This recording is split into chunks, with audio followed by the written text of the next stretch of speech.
hemos logrado dar con el paradero de 4 de los principales capos del denominado cártel chatarra. Los niños reconocen antes de hablar estas marcas.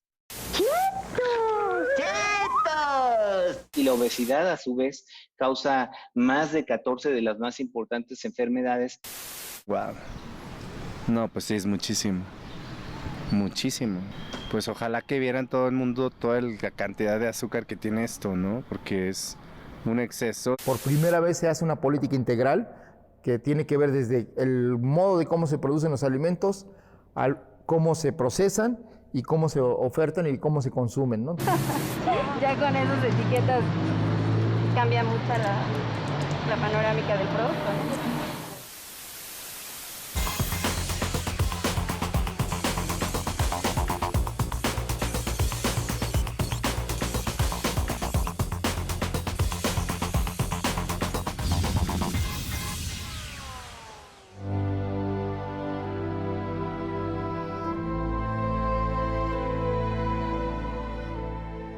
Incertidumbre, dolor, soledad, miedo y la necesidad de ser resilientes. La pandemia nos hizo recordar lo frágiles que somos. La atención del mundo está centrada en la salud. El riesgo de complicaciones de COVID, que incluye la neumonía y también el riesgo de morir, está muy relacionado con las enfermedades crónicas. México tiene, muy desafortunadamente, desde hace 40 años, una muy grande y grave epidemia de enfermedades crónicas, en particular obesidad y sobrepeso, donde ocupamos los primeros lugares, diabetes, hipertensión y otras enfermedades crónicas relacionadas con la mala alimentación.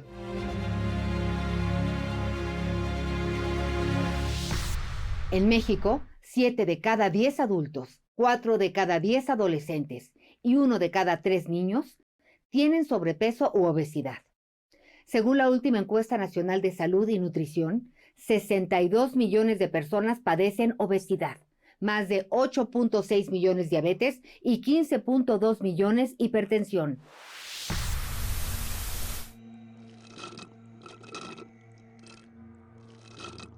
¿Sabías que un refresco tiene 12 cucharadas de azúcar? Tomar una sola botella al día aumenta el riesgo de desarrollar diabetes y enfermedades del corazón. No dañes su corazón. Cuida a tus hijos. Dales agua. El consumo de alimentos y bebidas ultraprocesados está relacionado directamente con la obesidad y el sobrepeso. México vive estos problemas de salud por el alto consumo de estos productos.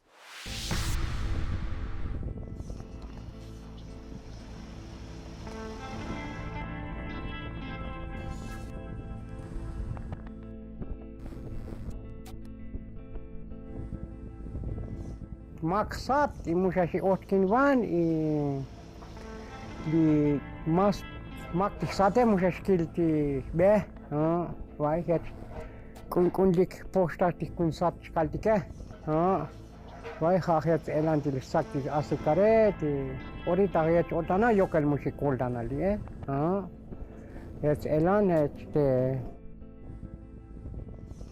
tato skuchma kokae Escuta uma coca, ahorita le echaba de coca, mucha buscut, como esa suenta dieta sali cali coca laiga sonos. Te escucha hun catacal. Elan. En este país hay 1,5 millones de puntos de venta de refrescos y comida chatarra, las tienditas, hay 1,5 millones. Si yo salgo y veo el anuncio de Coca-Cola por todos lados, ¿no? Si veo los anuncios y la publicidad de todas estas marcas por todos lados, especialmente estas de refrescos, ¿no? Los niños reconocen antes de hablar estas marcas. Si aparte de todo eso, el producto está diseñado de tal manera para que sea adictivo, es decir, las altas cantidades de azúcar tienen un impacto muy fuerte en el cerebro para que generemos una hormona que se llama, le dicen la hormona de la felicidad, es la hormona de la dopamina. Y esto, ¿no? El centro de generación de la hormona de la dopamina en los adictos se va achicando y genera menos dopamina, entonces necesita una mayor cantidad de esa droga para el drogadicto, Bueno, lo mismo pasa con el azúcar. Hay estudios con ratas a las cuales se les vuelve adictas a la cocaína y se les empieza a ofrecer agua con azúcar y dejan la cocaína y se van al agua con azúcar. Y las mezclas de azúcar, grasas y sal, ¿no? De azúcar con grasa, de grasa con sal, ¿no? Ahí encontramos, ¿no? La fórmula de la comida chatarra, ¿no? Entonces, son muy adictivos. Bueno, yo me llegaba a tomar hasta 4 refrescos de 600 mililitros al día. A partir de que me detectaron que se me empezaba a subir la glucosa, empecé a investigar y empecé a ver cuánto consumía uno de azúcar en promedio en el día. No, pues es un montón, ¿no? Ese me alcanza para toda una semana. Me tomaba yo hasta 2 diarias, pero ahora ya nada más me tomo una chiquita y agua, por lo de mi diabetes. Y la obesidad, hoy en día, hemos descubierto cosas realmente terribles sobre la obesidad y sobre el papel que tiene la grasa abdominal central, que es como desencadena una serie de reacciones que se caracterizan primero que nada por una inflamación y que se producen sustancias que incluso llegan al cerebro. Y ahora se considera que hay una asociación entre la obesidad y, por ejemplo, una forma más lenta de procesar la información y de aprender. Daña también las funciones cerebrales altas. Y entonces la concentración y la capacidad de aprendizaje y la rapidez para la toma de decisiones podría estar afectada. ¿Qué pasa si consumimos comida chatarra? Es un alimento dañino que no aporta ningún beneficio a nuestro cuerpo. Su alto contenido de azúcar, sal y grasa saturada son las principales causas de enfermedades al corazón, riñones y otras partes de nuestro organismo. La comida chatarra es un conjunto de productos ultraprocesados que tienen algunos nutrientes, pero también son muy altos en ingredientes que la Organización Mundial de la Salud ha llamado ingredientes críticos, que son el azúcar, la grasa y la sal. Y estos ingredientes críticos están relacionados de manera muy importante con el aumento en enfermedades crónicas que se ha observado no solo en México, sino alrededor del mundo, con el tabaquismo, como algunos tipos de cáncer, sobre todo de pulmón, y más recientemente se empezaron a ver estas enfermedades crónicas que tenían que ver con la mala alimentación, y entre ellas está la obesidad, y la obesidad a su vez causa más de 14 de las más importantes enfermedades, entre las que están enfermedades cardiovasculares, diabetes, enfermedades del hígado, del riñón, algunos tipos de cáncer. Y lo que se ha visto últimamente es que el 80% de la mortalidad en México depende de estas enfermedades crónicas. Por cada tercer día mis tacos de carnitas, las gorditas, yo me doy cuenta con la señora de las gorditas, la bola de masa, ¿sí? Y la verdad ya dejo de comer así. Sí, las carnitas igual también ya, si acaso una vez al mes. Consumimos refrescos, consumimos frituras, consumimos pan de dulce, consumimos garnacha. La obesidad en México ha alcanzado proporciones alarmantes. Es una epidemia. 8 de cada 10 muertes son ocasionadas por esta enfermedad. En México tenemos una monstruosa y monumental sobreoferta de alimentos industrializados de muy bajo valor nutricional y altísimo poder calórico en forma de bebidas o en forma de productos industrializados sólidos. Para darles una idea, y hablando del tamaño de la mortalidad, en México en promedio mueren 600,000 personas todos los años por todas las causas registradas. La mitad de estas muertes, es decir, 300,000, están relacionadas con una mala alimentación. La Organización Panamericana de la Salud, que es la representación regional para América Latina y el Caribe de la Organización Mundial de la Salud, hizo un estudio en el que muestra claramente en la región que a mayor consumo de alimentos ultraprocesados, mayor el índice de masa corporal, es decir, mayor el sobrepeso y la obesidad de la población. Y México tiene el mayor consumo de alimentos ultraprocesados en toda América Latina y el Caribe. Realmente fue un fenómeno mundial. Esta transición nutricional la han vivido muchos países, solo que, por ejemplo, en los países desarrollados fue muy paulatina y además estuvo acompañada también de aumento de los niveles de educación y otros factores. En México, como otros países de ingreso medio, esta transición nutricional se dio muy rápido, se dio tan rápido que no dio tiempo de informar bien, de regular bien, etcétera. Entonces, por ejemplo, de los 80s al 2000, pues se generalizó el consumo de bebidas azucaradas, de refrescos. Ahorita somos uno de los países que más consume refrescos y bebidas azucaradas junto con el resto de Latinoamérica. La gente, como en muy poquito tiempo empezó a tomar más bebidas azucaradas, no le quedó tan claro que estas tienen una relación con la aparición de diabetes. Justo del 80 al 2000 empezó a aumentar también muchísimo la diabetes. Pasamos de 20,000 muertes en los 80s a 50,000 muertes al final del año 2000, ¿no?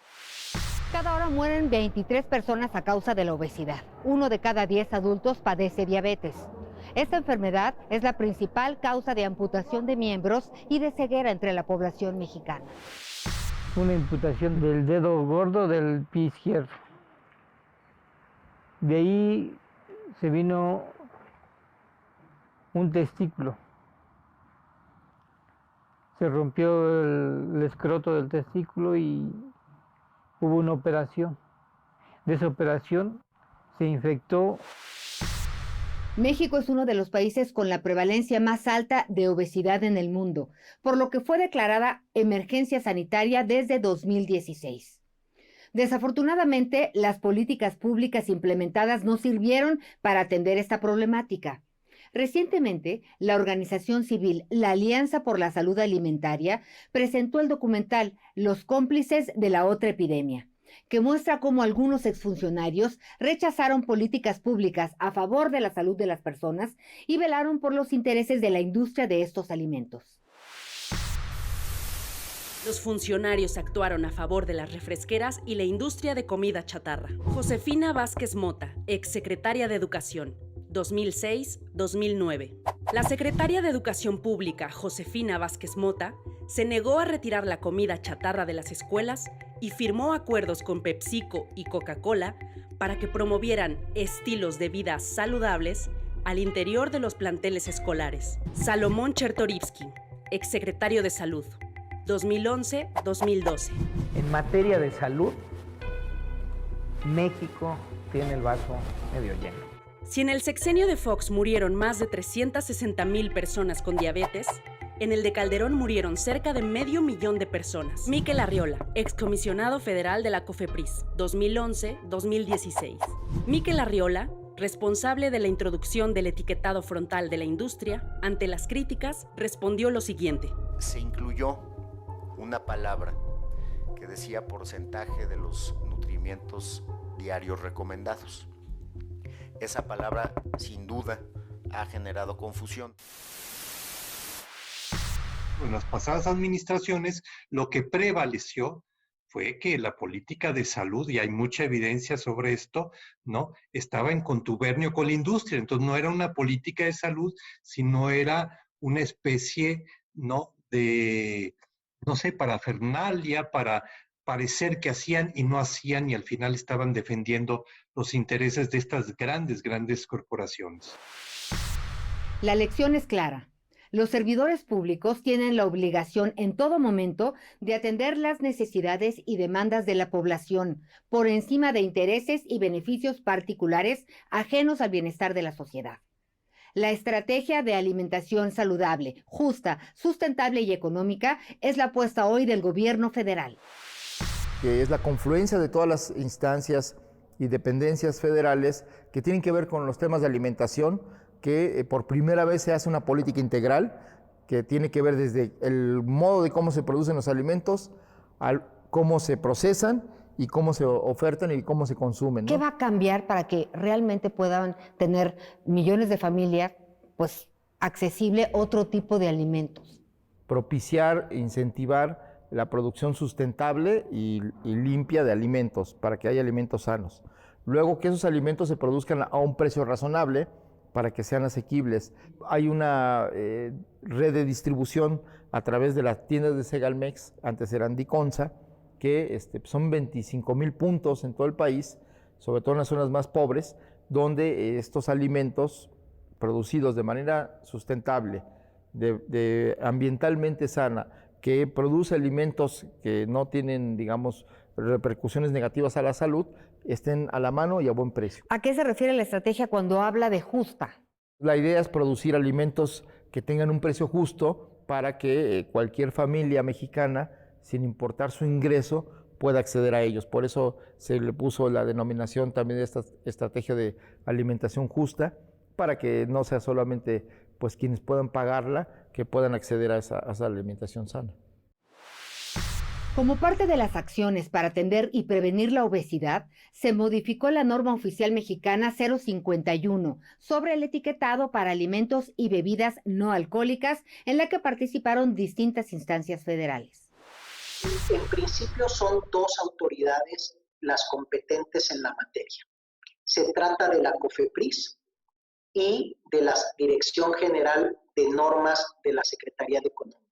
Es decir, están involucradas la Secretaría de Economía y la Secretaría de Salud. Pero en el proceso de normalización participaron múltiples dependencias del gobierno federal. Participó la Secretaría de Trabajo y Previsión Social, la Secretaría de Educación Pública, la Secretaría de Recursos Naturales, la de Agricultura y Desarrollo Rural, entre otras. También participó de manera muy activa la industria de alimentos y bebidas no alcohólicas.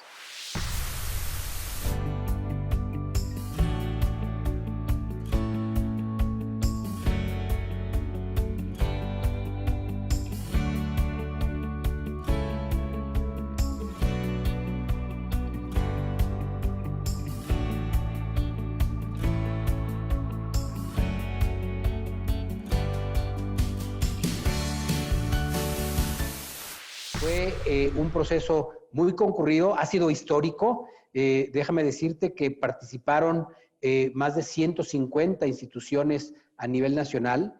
En la consulta pública se recibieron más de 5,200 comentarios. Esto no había acontecido nunca en la historia de una norma oficial mexicana.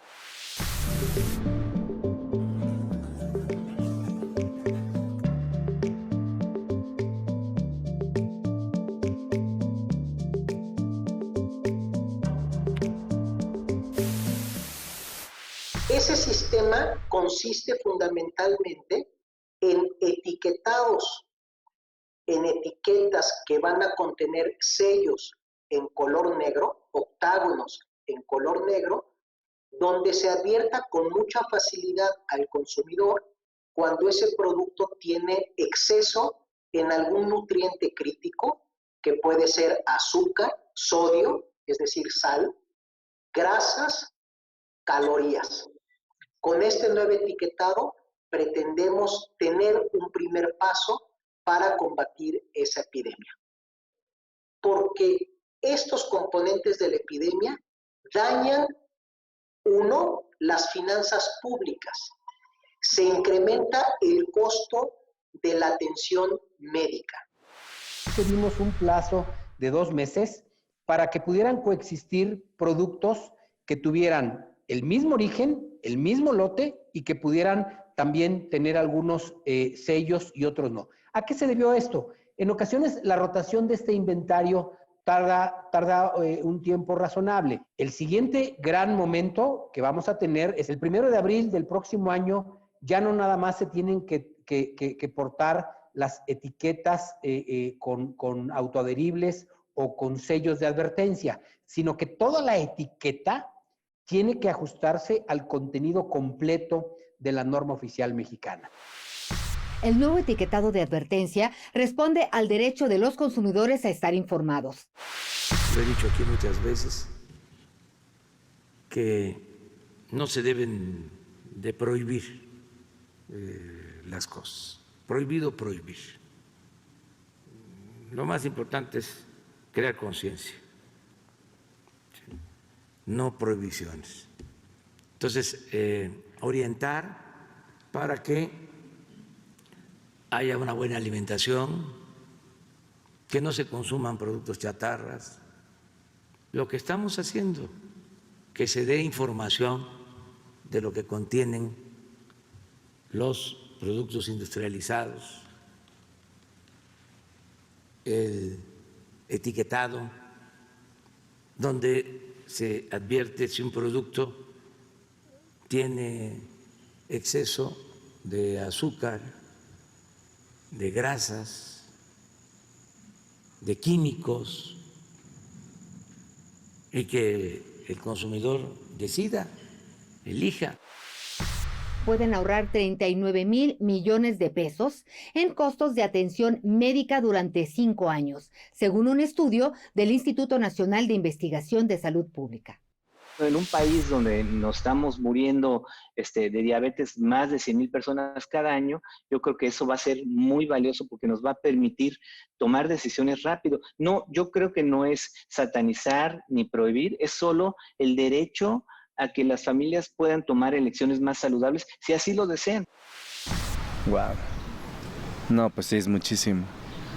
Muchísimo. Pues ojalá que vieran todo el mundo toda la cantidad de azúcar que tiene esto, ¿no? Porque es un exceso y al final pues nos estamos haciendo daño. Y creo que es una gran idea para todos los productos que tengan este tipo de cosas. Este etiquetado contiene la evidencia científica más actualizada y relevante del momento. Por eso fue reconocido a nivel internacional. Quisiera con todos ustedes compartir un importante reconocimiento que recibió México hoy día por parte de nuestro director general de la Organización Mundial de la Salud, el doctor Tedros, en nombre no solo de la OMS, sino que de todo el sistema de Naciones Unidas y en particular de la Fuerza de Tarea contra las enfermedades no transmisibles. Y justamente uno de los Best Buy presentes en estas recomendaciones es el etiquetado nutricional de advertencia. Los avances de México en este campo han sido un factor clave para la obtención de este premio, junto a otros 10 ministerios de salud y de otros sectores de diferentes países, ONGs y equipos nacionales de Naciones Unidas. Pues el etiquetado mexicano es muy importante. Pero tiene que venir acompañado de políticas de alimentación en las escuelas, de regular la publicidad, pero algo muy importante es que esta administración en materia de salud, ¿no? Tanto desde la Secretaría de Salud como de la Secretaría de Economía, y es muy importante señalarlo, esta norma de etiquetado y también algo que viene de publicidad se hizo sin el dictado de las grandes empresas. Además de este esfuerzo federal, algunos estados han propuesto la prohibición de ventas de bebidas azucaradas y comida chatarra a menores de edad. Oaxaca y Tabasco son los primeros que aprobaron esta ley, que es analizada en otros estados.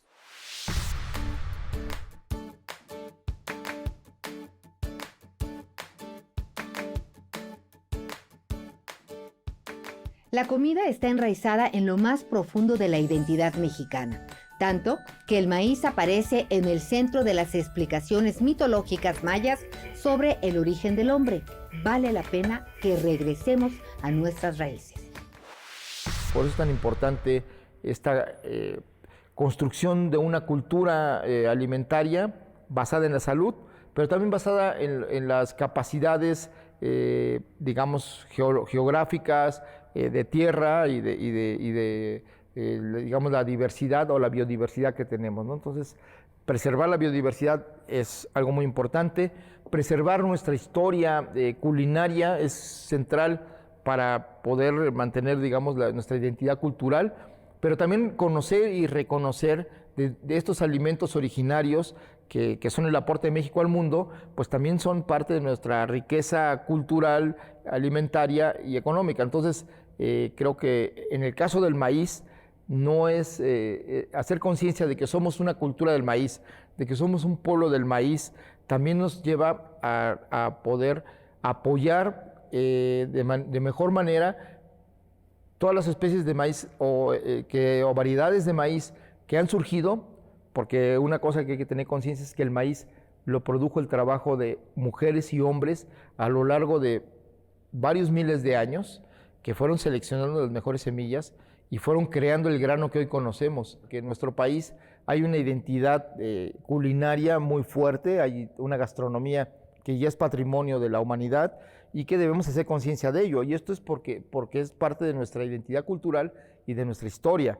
Somos un país o una región donde nació el maíz. La milpa es una fuente de alimentos nutritivos y frescos.